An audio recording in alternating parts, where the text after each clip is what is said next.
Assalamu alaikum and welcome to Sports Flow. It's a brand new show in a brand new year. Welcome 2024. हमारी जानिब से Sports Flow की जानिब से तमाम देखने वालों को नए साल की बहुत बहुत मुबारकबाद.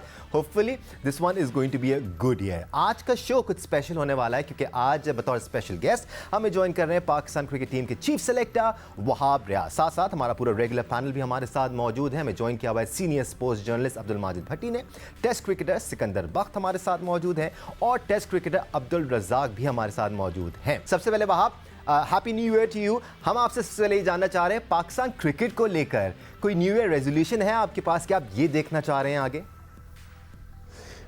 सबसे पहले तो जी जितने भी लोग इस फोरम पे उन सबको मेरी तरफ से अस्सलाम वालेकुम. और दानिश देखें, हम लोग हर साल यही दुआ करते हैं कि पाकिस्तान क्रिकेट में बेहतरी आए और हर साल यही हमारी कोशिश होती है कि हम कुछ ना कुछ अचीव करें आने वाले साल से. तो होपफुली गोल्स बिल्कुल हैं. जिस तरह आप जानते हैं 2024 का वर्ल्ड कप है. इसके अलावा उसके बाद चैम्पियंस ट्रॉफी ने आना है. हमारे जो होम सीरीज़ पे टेस्ट मैचेस हैं वो हमारे लिए बहुत ज़रूरी हैं. तो चीज़ें तो काफ़ी ज़्यादा हैं, गोल्स काफ़ी ज़्यादा है. इंशाल्लाह कोशिश करेंगे कि उनको इम्प्लीमेंट अच्छे तरीके से कर सकें हम लोग.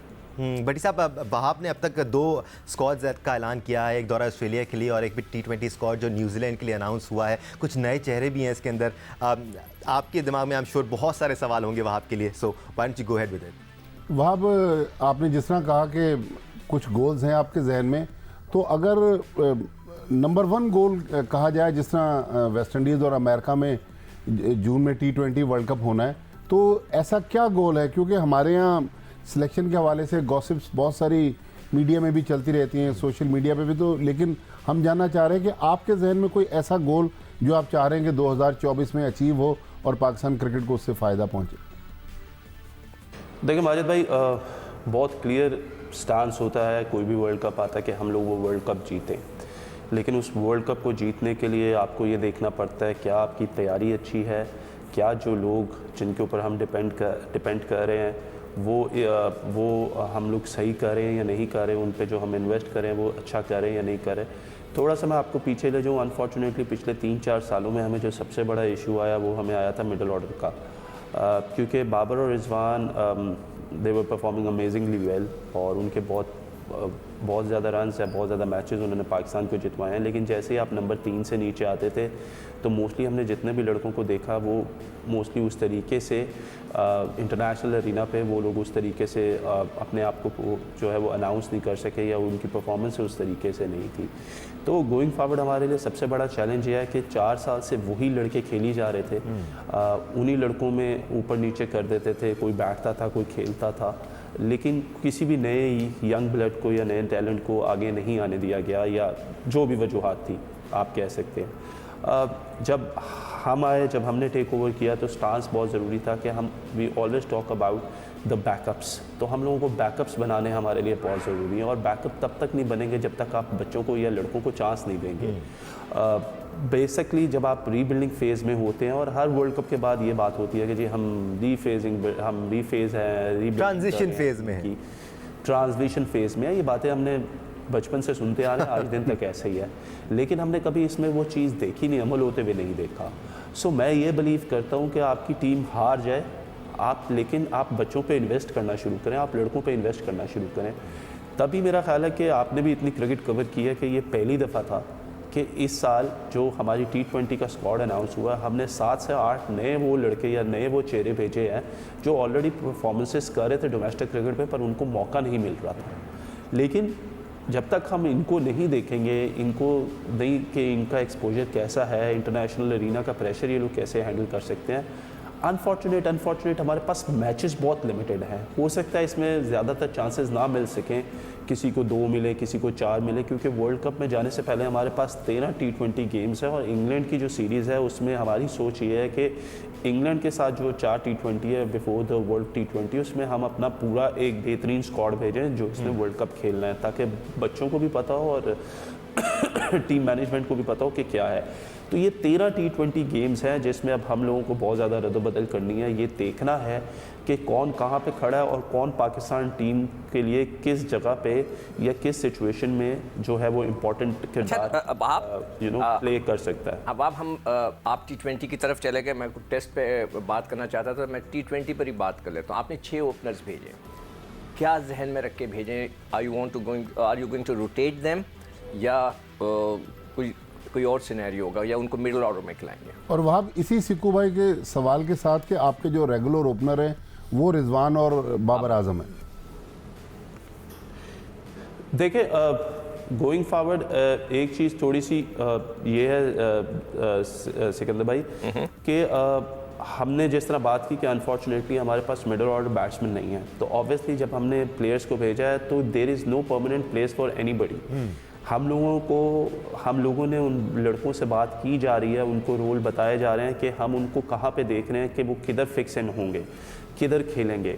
और गोइंग फॉरवर्ड देखें मुझे कहीं ना कहीं ऐसा लगता है कि कहीं ना कहीं आपके जो ओपनर्स हैं उनमें भी आपको तब्दीली नज़र आएगी और ये एक हेल्दी कंपटीशन होना चाहिए, क्योंकि किसी को भी मतलब किसी के nothing taking away from Babar and Rizwan, but कहीं ना कहीं यू नीड टू नो कि आपको अपनी जो एक स्ट्रेटजी टीम स्ट्रेटजी है उसको बनाने के लिए आपको कौन से प्लेयर्स किस जगह पे खेलने पड़ेंगे, किस जगह पे खिलाने पड़ेंगे। तो हो सकता है कहीं ना कहीं गोइंग फॉरवर्ड आप इस सीरीज़ में ये बदलाव देखेंगे। अब I am very sorry interrupt कर रहा हूँ, आपने शाहीन से ये बात कर ली है कि हम ओपनर्स जो हमारे सक्सेसफुल ओपनर हैं उनको थोड़ा नीचे ला के किसी और को ट्राई करेंगे?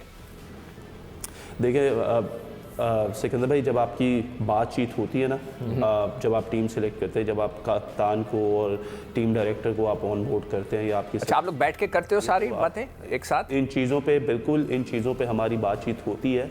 और देखिए गोइंग फॉरवर्ड एक चीज़ मैं आपको बहुत क्लियर बता देता हूँ, क्लैरिटी बता देता हूँ। Once we announce the team, उसके बाद टीम मैनेजमेंट और कप्तान के ऊपर होता है कि वो अपने लड़कों को कैसे खिलाएंगे और वो किस जगह पे किस लड़के को खिलाते हैं। हमारा काम यह है कि हम उनको पूरा वो क्या कहते हैं, उनको वो पूरे वेपन्स दे दें, वो पूरे हथियार दे दें जिनसे वो वहाँ पे जाके सीरीज़ जीत सकते हैं। तो हमने वो अपना काम पूरा किया और अब गोइंग फॉरवर्ड ये कप्तान और टीम मैनेजमेंट का है कि वो किस तरीके से उन लड़कों से काम लेते हैं। वहाँ ये भी इंपॉर्टेंट पॉइंट है, क्योंकि अगर हम कंपैरेटिव एनालिसिस करें आज से कुछ साल पहले तक का, तो एक बड़ा गैप नज़र आता था। सिलेक्शन कमेटी जो लड़के भेजती थी और जो फिर टीम मैनेजमेंट थी वो जो लड़कों को खिलाना चाहती थी। तो ऐसा होता था कि कुछ लड़के जो नए भेजे जाते थे वो बेंच पे ही रह जाते थे, एक आध मैच मिलता था फिर वो गायब हो जाते थे। इस बार आप बता रहे हैं कि आप साथ बैठ के टीम बना रहे हैं और हम आहंगी है इस वक्त सिलेक्शन कमेटी में और टीम मैनेजमेंट में। देखिए दानिश, ये बहुत ज़रूरी होता है कि जब आप टीम मैनेजमेंट से पूछते, कप्तान से पूछते कि उनका माइंडसेट क्या है, उनके ज़हन में क्या चल रहा है, क्योंकि वहाँ पे जाके बेसिकली ये चीज़ आपको देखनी पड़ती है कि टीम उन्होंने खिलानी है, टीम को उन्होंने लड़वाना है ग्राउंड में।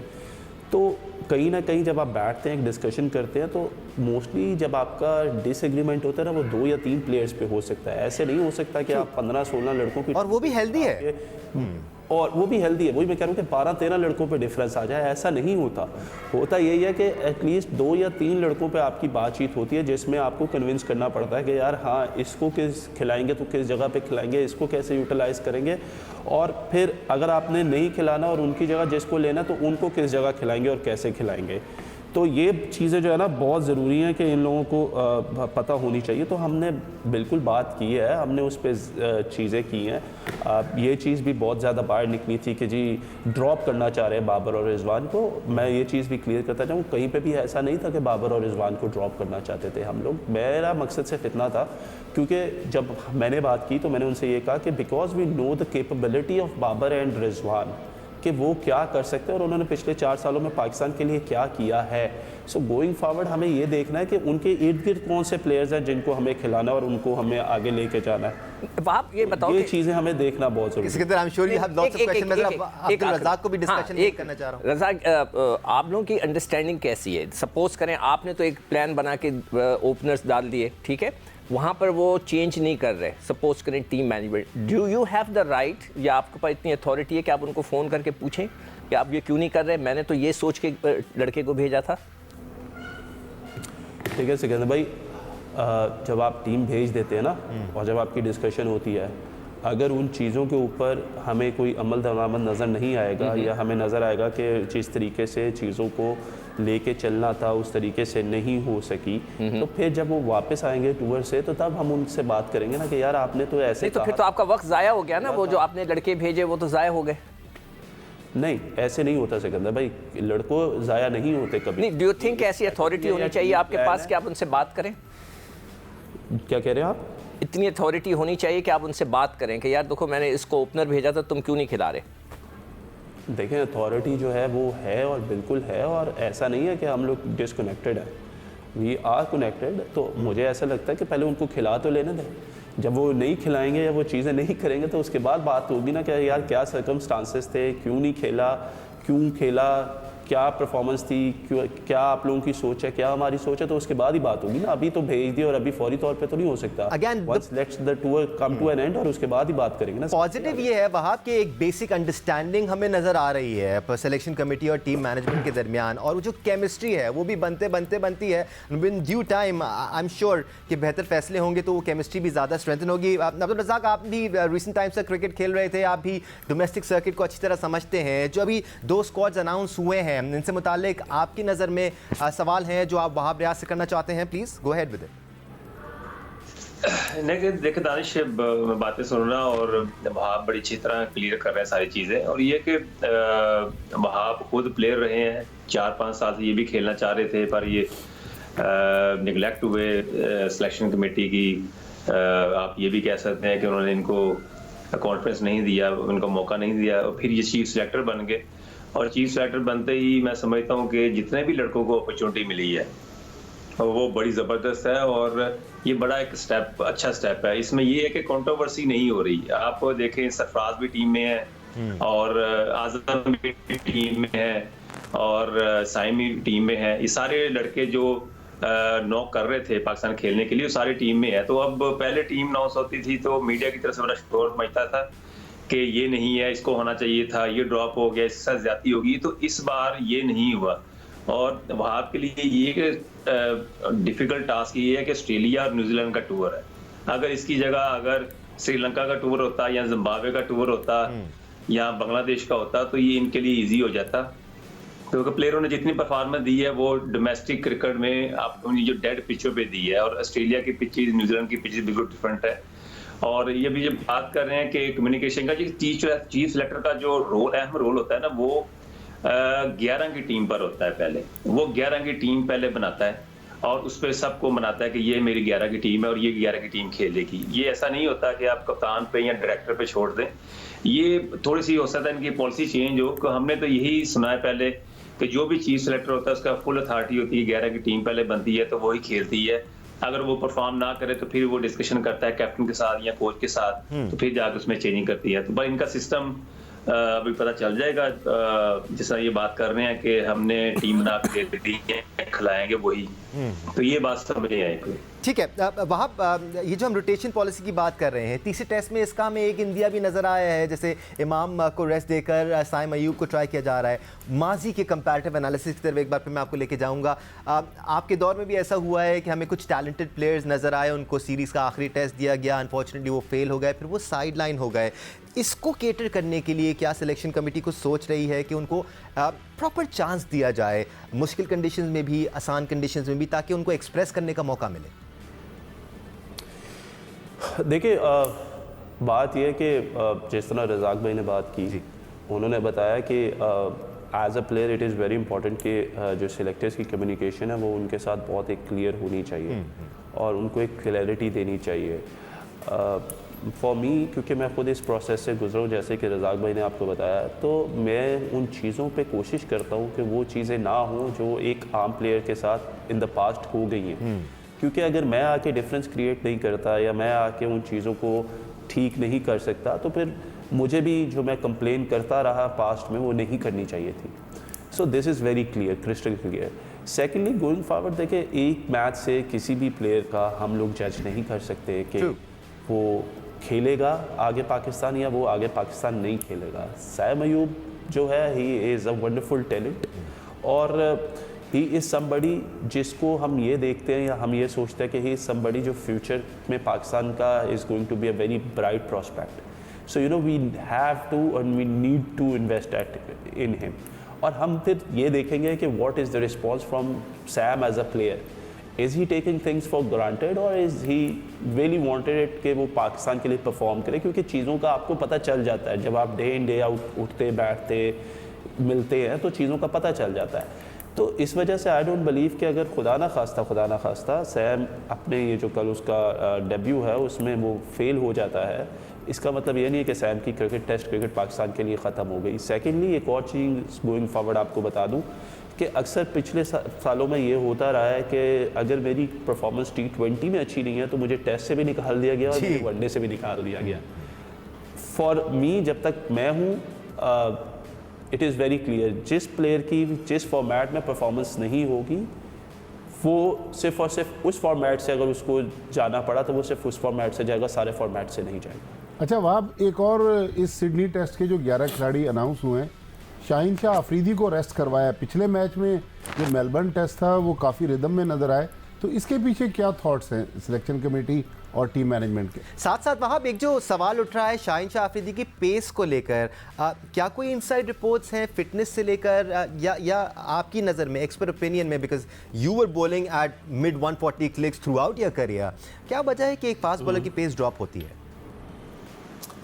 देखिए जहाँ तक रह गई बात शाहीन की ना, ऑब्वियसली थोड़ा सा हम लोगों ने इसके ऊपर बातचीत की है, हमने देखा आई थिंक कि पिछले कुछ अर्से में, मैं आपको सिर्फ एक स्टार्ट दे देता हूँ कि 365 दिनों में से 307 दिन ऐसे थे जहाँ पे हमारे जितने भी ये सारे क्रिकेटर्स हैं इन्होंने या प्रैक्टिस की है या इन्होंने मैचेस खेले हैं या इन्होंने लीग्स के मैचेस खेले हैं। तो आप ये देखें कि किसी भी एक प्लेयर के लिए 365 दिनों में से 300 प्लस दिन अगर वो ऑन द फील्ड रहा है, सो कहीं ना कहीं उसका रिएक्शन जो है वो आता ही है बॉडी पर। And fast bowling is no joke Wahab, fast bowling determination मांगती है। तो एग्जैक्टली तो ये एक इशू था कि पिछले एक साल में जो इतनी ज़्यादा क्रिकेट खेली गई, इवन दो इसमें उनके नेट की बॉलिंग काउंटेड है, हर एक चीज़ काउंटेड है जो एक स्टार्ट पूरा क्रिएट हुआ, तो उसके बाद हमने ये जज किया कि यार शाहीन को, हम लोगों को चाहिए कि हम शाहीन को समझाएं। और एंड आई थिंक शाहीन को रेस्ट देना भी ज़रूरी है, बिकॉज ही इज़ समबडी जो डे इन डे आउट तीनों फॉर्मेट्स खेलता है पाकिस्तान की तरफ से। He is the only bowler जिसको आप अभी कह सकते हैं कि who plays all these formats. So for that particular reason I think उसकी पेस डाउन है, लेकिन as soon as he will recover I think it will get better इंशाल्लाह। अच्छा चलिए, ये तो अच्छी बात आपने कह दी कि लोगों को आप लोगों के जो पिछला क्रिकेट बोर्ड था उसने किसी को रेस्ट नहीं दिया। नाउ आपने 3 स्पिनर्स वहाँ भेजे हैं टूर पे, 2 टेस्ट मैच गुजर गए, कोई नहीं खेला, अब खेलने जाएगा। तो अब जब टीम वापस आएगी तो आप उनसे पूछेंगे क्यों नहीं खिलाया, या आप समझते हैं एज अ क्रिकेटर कि किसी एक स्पिनर को खेलना चाहिए था? ठीक है सिकंदर भाई, इसमें 2 चीज़ें हैं। जो 3 स्पिनर भेजे, अनफॉर्चुनेटली जब पहला 4-डे मैच हुआ इब्रार उसमें खेले, इब्रार ने कंप्लेन की कि यार मुझे इशू हो रहा है और मेरे पेन हो रही है, तो I am not feeling comfortable. उसके MRIs करवाए गए, उसको हॉस्पिटल भेजा गया, उसको पूरा चेक एंड बैलेंस रखा और उसके बैकअप के लिए हमें साजिद खान को एज अ स्पिनर भेजना पड़ा उसकी बैकअप के लिए कि in case if he is not available तो इब्रार जो है वो जाके उसका बैकअप रहे। उसी दौरान पहला टेस्ट मैच जब पर्थ में था तो उधर तो प्रॉबली स्पिनर की ज़रूरत, आई बिलीव के वहाँ पे जितना पेस एंड बाउंस था तो उधर तो दे डिडंट फेल्ट लाइक कि स्पिनर होना चाहिए, क्योंकि आगा से उन्होंने वो काम लेने की कोशिश की। अनफॉर्चुनेटली इब्रार की फिर जो रिपोर्ट आई वो ये आई कि ही इज़ नॉट फिट। और अभी भी एक और चीज़ आपको बता देता हूँ कि he is out of the New Zealand tour as well at the same time, क्योंकि वो अभी तक रिकवर नहीं कर पाए। हम लोगों ने फिजियो से बात की गोइंग फॉरवर्ड कि हमें उसको लेके चलना है, लेकिन अभी तक उसका जो रीहैब प्रोसेस है या उसकी बॉडी जो है वो उस तरीके से रिस्पॉन्ड नहीं करती, तो इस वजह से इब्रार जो है he might not be the part of the New Zealand series as well. तो उसके लिए नुमान के बैकअप के लिए हमें भेजना पड़ा, क्योंकि अनफॉर्चुनेटली उनकी पहले एक उंगली जो थी उसमें इशू था, वो फट गया था हाथ उनका जो बॉलिंग हैंड है। उसके बाद उनको अपेंडिक्स का एकदम से इशू हो गया, जिसके बाद हम लोगों को एज अ बैकअप स्पिनर फिर किसी को भेजना पड़ा। बड़ा अनफॉर्चुनेट था कि हम लोगों के आने से पहले जब मैंने ये चीफ सिलेक्शन का ओहदा लिया तो एग्जैक्टली 2 दिन बाद हमें ऑस्ट्रेलिया टूर अनाउंस करना था। तो जो मेरे से पहले सिलेक्शन कमेटी थी उन्होंने 27 लड़कों के नाम जो थे वो फाइनलाइज़ किए थे और पाकिस्तान क्रिकेट बोर्ड को दिए थे। कि ये 27 लड़के हैं, तो उनके सारे लॉजिस्टिकली वीज़ाज़ वगैरह अप्रूव हो जाते हैं और वीज़ा लग गए थे। अचानक जब नुमान का इशू हुआ, क्योंकि अपेंडिक्स का किसी को भी नहीं पता था कि वो फौरी तौर पे हो जाएगा, तो हमें बैकअप भेजना था। जब हमें बैकअप भेजा, हमारी बात हुई, तो नवाज़ पे भी बात आई, तो I was the first one who said कि Nawaz should not be the part of the test squad at all. लेकिन जब हम लॉजिस्टिकली हमने देखा, क्योंकि वहाँ पे क्रिसमस की छुट्टियाँ होती हैं, न्यू ईयर्स की छुट्टियाँ होती हैं, तो जितनी भी एम्बेसीज थी वो बंद थी, और हमारे पास और किसी का हम लोगों ने नाम दिया हुआ नहीं था उन 27 लड़कों में से, तो सिर्फ Nawaz was the only player available जिसका वीज़ा लगा हुआ था। एंड फॉर द बैकअप हम लोगों को वो डिसीजन लेना पड़ा कि नहीं, अब हमें नवाज़ को भेजना पड़ेगा नुमान के लिए।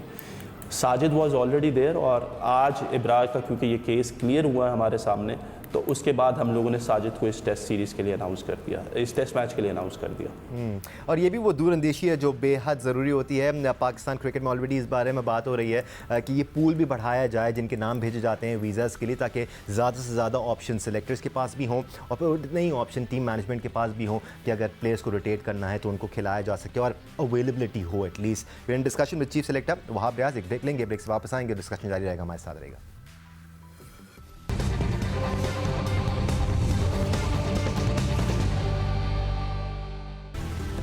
Welcome back once again to sports flow. We are in discussion with chief selector Wahab Riaz. हमारा पूरा पैनल हमारे साथ मौजूद, उन सब के पास भी ढेर सारे सवाल हैं वहाब के लिए। पहले सेशन में हम बात कर रहे थे बैकअप प्लान्स की। वहाब, पाकिस्तान की बड़ी रिच हिस्ट्री रही है as far as pacers are concern, as far as spinners are concern.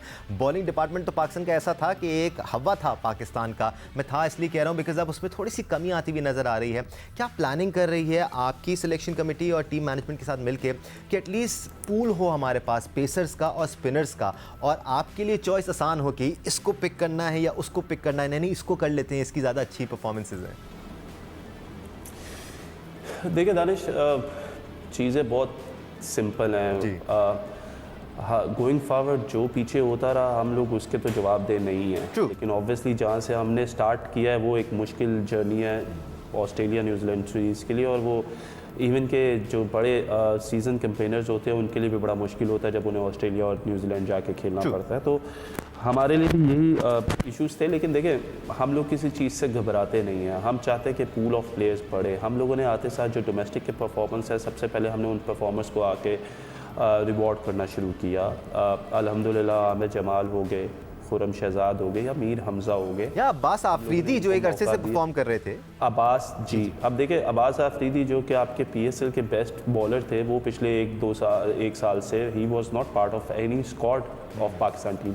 तो आप पूल ऑफ प्लेयर्स को कैसे बढ़ाएंगे जब तक आप मौका नहीं देंगे? देखिए अगर मुझे पता है कि मैंने ना टीम से बाहर होना है, मैं परफॉर्मेंस भी नहीं दूंगा, मैं बस टीम के साथ ट्रैवल करता रहूँगा, ये बड़ा अनफॉर्चुनेट रहा है। इब्रार की आपने मिसाल दी, Ibrar was with the Pakistan team in the ODI world cup, 1.5 महीना वो इंडिया और ये इधर ट्रैवल करके आए इंडिया पाकिस्तान टीम के साथ, और कितना अनफॉर्चुनेट है कि उसने एक 4-डे मैच में बॉलिंग की और उसको अनफिट हो गया। So you know as a player मुझे ये समझ नहीं आती कि अगर मैंने एक पिछले 1-1.5 साल से मैं टीम के साथ ट्रैवल करूँ, बेशक मैं नहीं खेल रहा, तो मेरे फिटनेस लेवल खेले बगैर किस तरह डाउन हो गए। So that is very concerning, लेकिन वो अब हमारे हाथ में नहीं है।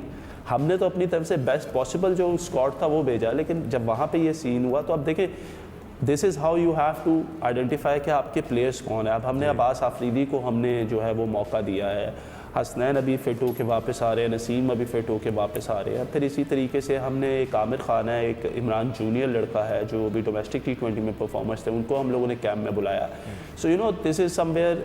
साहिबजादा फरहान है वो डोमेस्टिक के परफॉर्मर है, हसीबुल्ला जो है वो डोमेस्टिक के परफॉर्मर है। सो हम लोगों ने उन लड़कों पर इन्वेस्ट करना शुरू किया जो डोमेस्टिक के परफॉर्मर है, क्योंकि ऐसा कभी भी नहीं हो सकता, सिकंदर भाई भी हैं, रज़ाक भाई भी हैं, कि आप 4 ओवर से 10 ओवर की क्रिकेट खेल लोगे और फिर टेस्ट मैच खेल लोगे। ये नहीं हो सकता। होता यह है कि जब आप टेस्ट क्रिकेट खेलते हो या 4-डे क्रिकेट खेलते हो, उसके बाद 1-डे क्रिकेट भी आपके लिए आसान हो जाती है, और फिर जो T20 क्रिकेट है वो वैसे ही आपके लिए वो कहते हैं ना पीनट्स, उस तरह हो जाता है। सो this is what I am saying कि आप 4 ओवर की क्रिकेट से कभी भी आइडेंटिफाई नहीं कर सकते। अनफॉर्चुनेट पिछले कुछ अर्से में ये रहा है कि जिसने PSL में परफॉर्मेंस किया उसको उन्होंने 1-डे भी खिला दिया, उसको उन्होंने टेस्ट भी खिला दिया। सो यू नो जो फिटनेस लेवल जो 4 ओवरों के लिए चाहिए as compare to 10 overs and test match cricket, उसमें बहुत बड़ा डिफरेंस है। इस वजह से उन प्लेयर्स पे इन्वेस्ट करना चाहिए जो पिछले 3-4 साल से डोमेस्टिक के परफॉर्मर्स हैं, और वो फिर जब आते हैं वो खेलते हैं और उसका हमें साफ डिफरेंस नज़र आया जिस तरीके से उन लोगों ने अपने डेब्यू गेम्स पे जो ऑस्ट्रेलिया में बॉलिंग की है वो सबके सामने ही है। अच्छा Wahab, this is how we are planning कि हम डोमेस्टिक के परफॉर्मर्स को जो है ना वो रिवॉर्ड करें ज़्यादा। वहाब जरा नसीम शाह की भी फिटनेस अपडेट बता दीजिए। हाँ, और क्लैरिफिकेशन साथ साथ नसीम, हसनैन और एहसान लकी के एक्शन में कब देख पाएंगे हम इनको? अच्छा, नसीम जो है वो he is back, he is bowling, और अभी वो बहुत शुरू की है उन्होंने bowling, so he is not bowling even, I think he is bowling under 50 और 50% बॉलिंग कर रहे हैं वो अभी। NCA में वो हैं, हमारे जो डॉक्टर पैनल है डॉक्टर सोहेल सलीम उनके अंडर हैं वो। हसनैन भी इसी तरीके से इंग्लैंड से फिट होके आए, वो कराची में खेल रहे थे, फिर हम लोगों ने उनको NCA बुलाया और अभी इस कैंप में भी जो है वो आपको बॉलिंग करते हुए नज़र आ रहे होंगे। जो ये T20 का कैंप खैर आज तो ख़त्म हो गया, तो उसमें आपको हसनैन नज़र आ रहे होंगे। एहसानुल्लाह का अनफॉर्चुनेट है अभी कि उनको शायद थोड़ा सा टाइम और लगे, लेकिन होपफुली हम देख रहे हैं कि by the time PSL will start we are trying कि ये लड़के जो हैं तब तक जो है 100% हो जाए और फिर ये अपनी टीम से जाके खेल सकें। अच्छा ये बताओ कि शाहनवाज धानी का क्या है? कल मैं एक जगह दावत में गया था तो वहाँ पर लोगों ने मेरे से 10 सवाल कर दिए कि ये Shahnawaz He is very popular for अच्छा sure. वहाब आप फास्ट बॉलर्स की बात कर रहे हैं, सिकू भाई ने शाहनवाज धानी का कहा, मोहम्मद अब्बास का भी बता दीजिएगा कि मोहम्मद अब्बास को आपने टेस्ट सीरीज में सिलेक्ट नहीं किया। ठीक है, उसमें ये है, पहले अब्बास का दे देता हूँ फिर धानी का आपको बता देता हूँ सिकंदर भाई। अब्बास का ये था कि ये पिछले कोई 3 साल से पाकिस्तान टेस्ट क्रिकेट का हिस्सा नहीं रहे थे अब्बास, मोहम्मद अब्बास, और ऑब्वियसली काउंटी खेल रहा था। पिछला 1 साल भी उन्होंने डोमेस्टिक क्रिकेट नहीं खेली थी, which is I am absolutely fine with it कि अंटिल वो 4 डे क्रिकेट खेल रहे हैं तो उनको ही शुड बी कंसिडर्ड। लेकिन होता यह है कि जो आपके ऑलरेडी पिछले 2-3 साल से जो आपके सर्कल में चल रहे होते हैं ना माजिद भाई, पहले आप उनको प्रेफर कर रहे होते हो, क्योंकि इंग्लैंड में खेलने से कंडीशंस जो आपको पता है वहाँ पे वो बहुत ज़्यादा जो है वो सीमिंग और स्विंगिंग होती हैं, और अनफॉर्चुनेटली अब्बास खेल नहीं सके यहाँ पे। तो गोइंग फॉरवर्ड जब हमने देखा कि हमें किस पे जाना चाहिए तो हमने ये कहा कि हम अपने जो डोमेस्टिक के परफॉर्मर्स हैं उनको हम पहली तरजीह दे दें, जिस पे मेरी अब्बास से बात हुई है और बड़ी क्लियर एक कन्वर्सेशन हुई है जिसमें अब्बास ने, मैं आपको बता दूँ तो अब्बास ने मुझे ये कहा कि वहाँ भाई अगर मैं हिस्सा नहीं हूँ पाकिस्तान टेस्ट स्क्वाड का और आप समझते हैं कि आगे भी नहीं होगा तो आप मुझे वो क्लैरिटी दें, और मैंने उसको कहा कि वो क्लैरिटी मैं आपको दूंगा। लेकिन उसको मैंने ये बात समझाई कि अनफॉर्चुनेट ये रहा कि आप पिछले 3 साल से हिस्सा नहीं थे और जो खेल रहे थे तो पहले उनकी प्रेफरेंसेस थी और उनमें से फिर हमने जो डोमेस्टिक के परफॉर्मर्स थे हमने कहा उनको पहले हम लोग प्रोसीड करें। तो अब्बास से स्टिल अभी उन्होंने पहले मैच में 10 आउट कर दिए अपने फर्स्ट क्लास के जो डिपार्टमेंट से खेले, तो हमारी उन पर नज़र है, ऐसा नहीं है कि हम उनको कंसिडर नहीं करते, लेकिन गोइंग फॉरवर्ड अगर हमें ज़रूरत पड़ेगी तो हम अब्बास को ज़रूर जो है वो खिलाएंगे। शाहनवाज धानी की आपने बात की, सीकू भाई मुझे आई डोंट नो कि बात करनी चाहिए या नहीं, लेकिन आई थिंक के जितनी भी अगर आप देखें कि शाहनवाज धानी वो समबडी जिसने 2019 के PSL से क्लिक किया और उसके बाद से पाकिस्तान टीम का हिस्सा भी रहा, एंड गोइंग फॉरवर्ड हमें उसकी तरफ से कोई ख़ास परफॉर्मेंसेस नज़र नहीं आई, बल्कि ऐसा हुआ कि जिन शाहीन्स के टूर पे भी गया हमें वहाँ पे भी खेलते हुए नज़र नहीं आया शाहनवाज धानी। और जब इंक्वायर किया, सारा कुछ किया, he was in discussion, almost he was going to Australia, ये भी मैं आपको बता दूं, लेकिन लास्ट मोमेंट पे फिर शाहनवाज को हम लोगों ने कंसिडर नहीं किया। लेकिन देखें वो जब कैंप में आए तो उन्होंने आके कहा कि डॉक्टर से कहा कि मैं बॉलिंग नहीं करूंगा। जब डॉक्टर ने पूछा आप बॉलिंग क्यों नहीं करेंगे तो उन्होंने कहा जी कि मैं 20 दिन से मैंने कुछ किया ही नहीं। तो उन्होंने कहा 20 दिन से आपने कुछ क्यों नहीं किया? उन्होंने कहा जी मैं बीमार हो गया था, मुझे कोई वायरल हो गया था तो मैं फिर वापस घर चला गया। तो हमने कहा हफ्ते 10 दिन तक ठीक हो जाता है, उसके बाद भी आपने कुछ नहीं किया। मुझे मेरी टीम ने नहीं बुलाया जी तो मैंने कुछ नहीं किया। So this was very unprofessional from him. पहली बात तो ये, अगर आप प्लेयर हैं, आप फिट हैं, आपको पता है आप सिस्टम का हिस्सा हैं तो आपको तैयार रहना पड़ेगा। पर जिन 2-3 टूर्स पे भी वो गए शाहनवाज धानी, उनमें भी वो प्लेइंग 11 का हिस्सा नहीं बन पाया अनफॉर्चुनेट।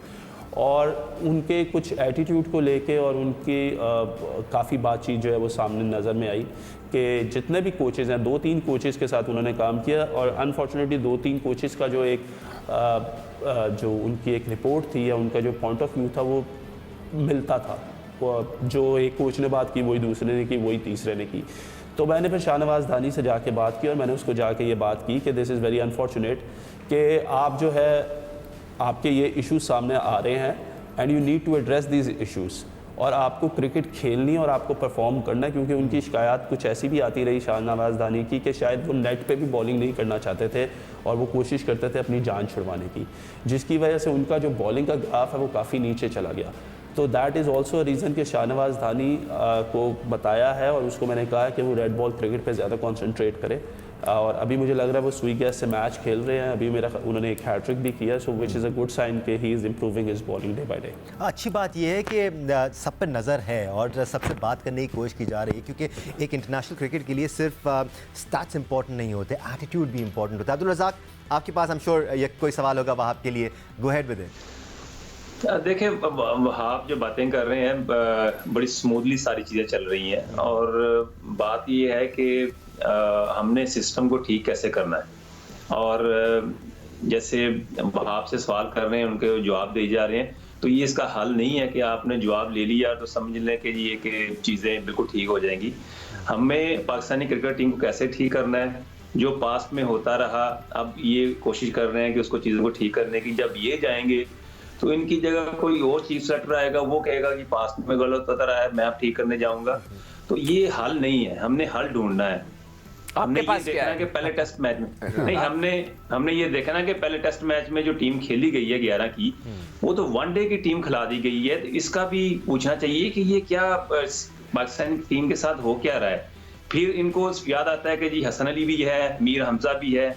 तो इस तरह की चीजें जो हो रही हैं ये नहीं होनी चाहिए। आपको एक प्लेयर को कॉन्फिडेंस देना चाहिए, पाकिस्तान टीम के प्लेयर को पॉलिश करना चाहिए, पाकिस्तान टीम के फ्यूचर के लिए सोचना चाहिए।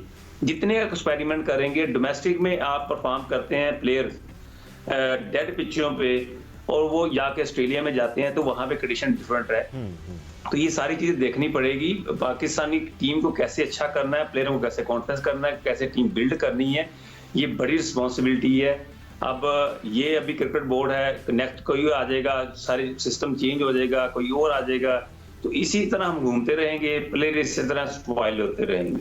अच्छा वहाब, आप अभी बहुत फोकस कर रहे हो फर्स्ट क्लास क्रिकेट पे। एक आइडिया दे दूं, मतलब आप जो बात कर रहे हैं, आप रजी भाई बिल्कुल ठीक बात कर रहे हैं कि हम चले जाएंगे तो कोई और आ जाएगा, लेकिन रजी भाई आप भी इस सिस्टम का हिस्सा रहे हैं और हम आप देख ही रहे हैं कि हम डिफरेंस क्रिएट करने की कोशिश करें, चीज़ों को ठीक करने की कोशिश करें। एक छोटी सी मिसाल है कि जब नसीम शाह अनफिट हुए वर्ल्ड कप के लिए रजी भाई, तो हमें ये नहीं पता था कि हमारा चेंज पे बॉलर कौन हो। जी। तो फिर शाहनवाज धानी को तो पहली प्रेफरेंस होनी चाहिए थी, क्योंकि वो तो काफ़ी देर से इस सिस्टम का हिस्सा थे।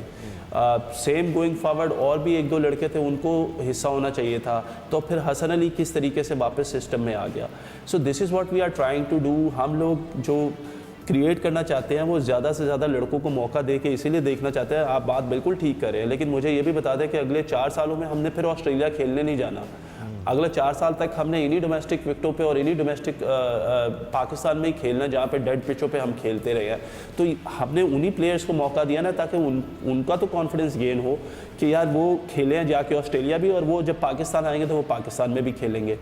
तो ये कुछ चीज़ें हैं जो आप भी इस सिस्टम में रहे हैं। आपको पता है कि बज़ाहिर बाहर से देखने में तो चीज़ें हम लोगों को बड़ी लगती है कि यार हर एक चीज़ टू द पॉइंट होनी चाहिए और सारा कुछ होना चाहिए, लेकिन अनफॉर्चुनेट है।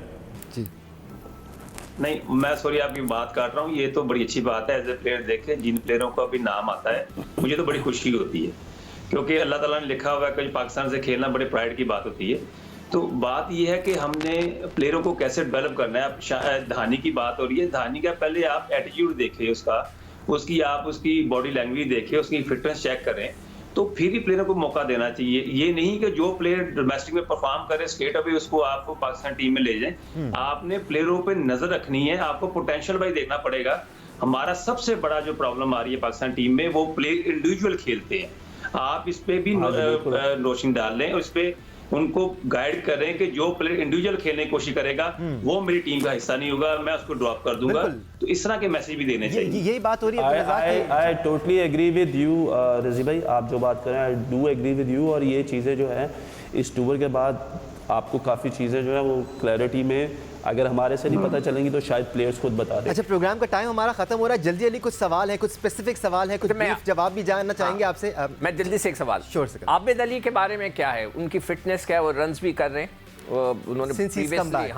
प्रीवियसली उन्होंने बहुत रन्स किए पाकिस्तान के लिए, फिर वो बीमार हुए, अब आपके सामने उनका क्या स्टेटस है?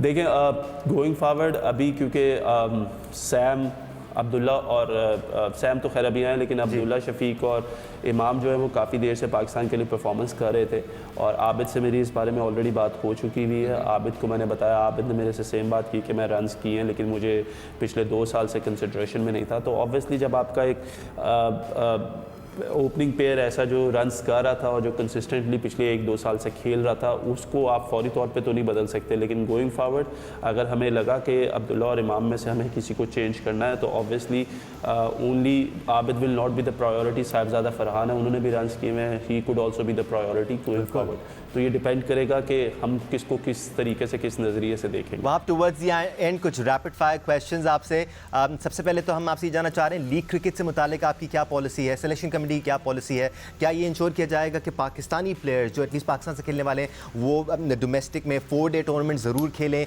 और लीग पर ज़्यादा उनकी तरजीह ना हो? दानिश, बिल्कुल ये सजेशन है कि नेक्स्ट टाइम मोस्ट प्रोबेबली जब हमारा सीज़न चल रहा होगा, स्पेसिफिकली 4-डे क्रिकेट खेल रहे होंगे, तो मोस्ट प्रोबेबली लड़कों को एनओसी शायद ना दी जाए। हम लोग इस पे काम कर रहे हैं, बात कर रहे हैं, लेट्स सी के what window will come out of it. लेकिन आई थिंक 4-डे को जब तक हम लोग प्रायोरिटी नहीं देंगे, हम लोग एक बेटर टीम नहीं बनेंगे। हम लोग शायद कुछ सीरीज़ जीत जाएँ, लेकिन हम टूर्नामेंट्स नहीं जीत पाएंगे। अच्छा, वहाँ एक और जो बार बार जिक्र आता है, फिटनेस का जो इशू है हमारी टीम में, कहा जाता है कि टीम मैनेजमेंट और सिलेक्शन कमेटी कई बार कॉम्प्रोमाइज़ हो जाती है फिटनेस पे, इस बारे में क्या पॉलिसी बन रही है? नहीं, उसमें एक ऐड कर दूं, यो टेस्ट होता था, अब क्यों नहीं होता? सिकंदर भाई, आई एग्री, फिटनेस टेस्ट हमारे ज़रूर होने चाहिए। मैंने आपको कहा बड़ा अनफॉर्चुनेट ला था जब हम आए हैं तो हमें टीम अनाउंस करनी पड़ी, लेकिन ऑब्वियसली कुछ ऐसी खबरें, हमें कुछ खबरें ऐसी मिल रही हैं कि शायद लड़कों के जो फिटनेस जो है, मज़ेदार बात यह है कि फ़िटनेस की जो आपने बात की, आपको बस जाते हुए ये बताता जाऊँ कि जो पिछली मैनेजमेंट थी, सुना है उन्होंने कहा कि लड़कों को फ़िटनेस के बारे में पूछे ही ना, कि इनको आखिरी 4 महीने में फिटनेस के बारे में पूछे ही ना। क्यों? अब ये भी तो हमारा कसूर नहीं था। अब ये सुनने में आया, मुझे कंफर्मेशन आएगी तो कोई लॉजिक होगी ना उसके पीछे, वो भी तो सुना होगा आपने। I don't know logic, pamper किया उन्होंने लड़कों को, क्या किया, लेकिन आपको ये बता दूं कि कुछ लड़के जो है वो 2 किलोमीटर नहीं भाग सके, जो मुझे जी हाँ। आजम, तो अब वहाँ आजम खान का भी ज़रा बताइएगा, आजम खान की फिटनेस। अच्छा, आजम के बारे में मैं एक चीज़ क्लियर कर दूं। देखिए, आजम को हमने as a wicket keeper batsman select किया। सो आजम खान जब भी मैच खेलेंगे वो as a wicket keeper batsman खेलेंगे, नॉट एज अ फील्डर। बिल्कुल सही। और आजम के बारे में देखिए, आजम से मेरी बात हुई है, ये मैं पहले भी किसी प्लेटफॉर्म में बता चुका हूँ कि मैंने आजम को ये बोला है कि you need to do your fitness. Obviously he is somebody who is very skillful, gifted तो है। 6वें नंबर पे हमारे पास कोई ऐसा प्लेयर नहीं है who is as skillful as Azam और somebody who can win you games. लेकिन एट द सेम टाइम हमने आजम को ये ज़रूर बताया कि if we will invest in you, you need to invest as well on your fitness, जिस पे वो काम कर और इंशाल्लाह वो भी बेहतर होती जाएगी वक्त के साथ साथ। एक और बहुत बड़ा टैलेंट है। नेक्स्ट टाइम हम लोग नेक्स्ट टाइम ये चीज़ ज़रूर करेंगे कि कोई भी टीम सेलेक्ट करने से पहले हम लोग फिटनेस टेस्ट ज़रूर लेंगे। साथ बहुत बड़ा टैलेंट है हसीबुल्ला खान। वहाब, आपने इनको रिवॉर्ड भी किया है सेलेक्ट करके T20 स्क्वाड के लिए, इन पर किस किस्म की नज़र है आपकी, क्या गोल्स हैं आपके इनको लेके? हसीब से बिल्कुल बात हुई। देखिए, Haseeb as an opener select नहीं हुए। हसीब ने ये जो T20 टूर्नामेंट हुआ है डोमेस्टिक का, वो भी उन्होंने 4 नंबर पे खेला। PSL में पेशावर ज़ल्मी के लिए 5 नंबर पे खेले। हसीब को मैंने बिल्कुल बताया है कि तुम्हें सेलेक्ट करने का मकसद है कि जब हम तुम्हें 5वें 6वें पे हम तुम्हें देख रहे हैं, so you need to enhance your skills according to that, क्योंकि तुमने ऑलरेडी PSL में 2-3 इनिंग्स ऐसी खेली हैं जिसमें हमें वो स्पार्क नजर। अच्छा, ये बताओ सरफराज का फ्यूचर क्या है?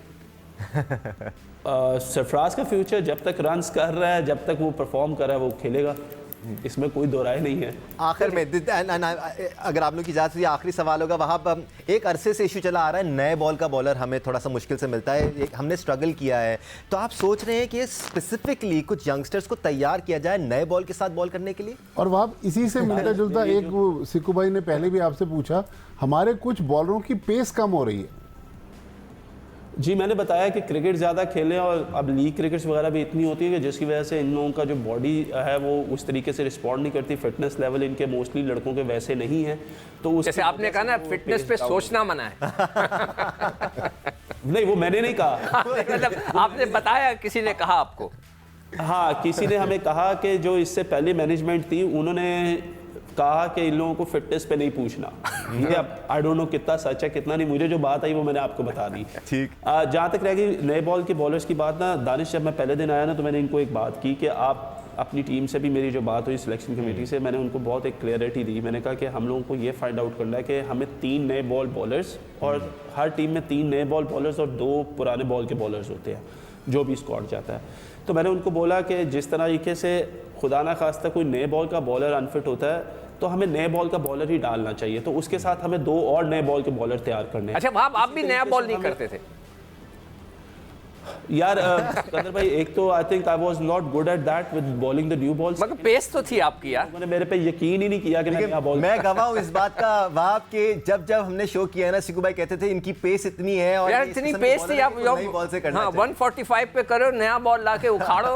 बट होपफुली वहाब ये सारे एक्सपीरियंसेस जो आपने प्रॉब्लम ये है witness किए सिकू भाई के कॉन्फिडेंस देना बहुत जरूरी है। True. अनफॉर्चुनेटली हमारे साथ तो ये होता था कि 2 मैचों में नहीं किया तो आप बाहर है टीम से। हाँ, ये तो। अब कोई नहीं भी करता तो उसको कोई नहीं पूछता वो बाहर क्यों है, अब वो ये पूछते हैं कि यार ये था तो सही लेकिन ये बाहर क्यों हो गया। तो चीजें बदल जाती है वक्त के साथ साथ। Right. Wahab Riaz, the chief selector of Pakistan cricket team. It was a pleasure talking to you. Thank you.